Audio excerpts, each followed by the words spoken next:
Let me tell you the story that goes back 30 years. February 1983 to be exact. Ford was showing off their new slick Thunderbird, and Chevrolet's new Monte Carlo was fresh off the assembly line. The Monte Carlo was a great race car. We really didn't know how good it was going to be till we got to Daytona. This is the world center of speed. Nobody here had ever qualified at 200 miles per hour. The fastest speed so far was 198. Right before qualifying went out, I walked to the back of it and I beat that spoiler down just a little bit more. It was almost flat anyway. Wind's blowing a little bit today, and it's upsetting the cars a little bit in turn two, but it's running pretty quick. Cale Yarborough in the Waddell Wilson prepared car number 28 turned an astounding lap. I knew I was running faster than I had in practice. Nobody had ever been that speed at Daytona. Over 200 miles per hour, 200.503 to be exact. I had held back just a little bit, and I knew that the second lap could be better. And on the second lap down the backstretch, the guy said, you know, he's at a clip of 203 mile an hour. And I thought, this is unbelievable. He said he's like at 204. In the second lap, Cale Yarborough trying to go even faster. As soon as I went into turn 3, I felt it getting light.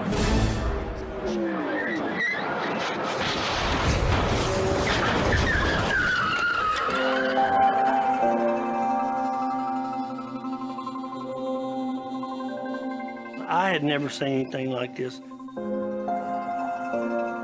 I ran to the car, and Cale was already out of the car. I said, is he okay? And they said, yeah, he's okay. He got out. I said, was he talking? And he said the only thing he asked was, what was that first lap? I didn't go to the infield Kirsten. I was fortunate. I wasn't hurt. Cale, an absolutely phenomenal run out there. What happened? Just got airborne. The wind got it. Just took it off the racetrack. Can you describe that first lap, though, the 200-mile-an-hour lap? Well, it was a good lap. I just needed another one like it.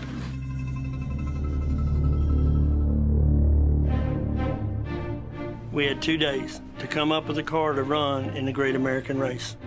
Well, we only had that one Monte Carlo, and wasn't going to be able to fix it. So we knew then we had to get a backup car somewhere. We didn't even take backup cars at that time. It wasn't necessary. And we didn't have the time to build a second car. We had a Pontiac down at the Hardee store in New Smyrna or somewhere close by Daytona, using it as a show car. I knew that we had no choice but to run that car.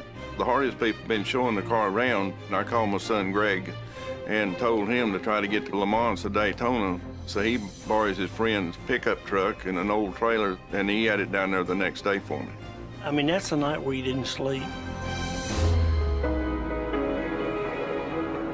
The crew worked through the night and got the Le Mans ready just hours before Thursday's qualifying race. Not only that, Cale finished third. So I don't believe I've ever been that far down as I was when we crashed that car early in the week, but you know, I didn't do this, the crew did it. They brought this car here, they prepared it. It might have been used as a show car, but it was, let me tell you something, that Le Mans was a full-blooded race car.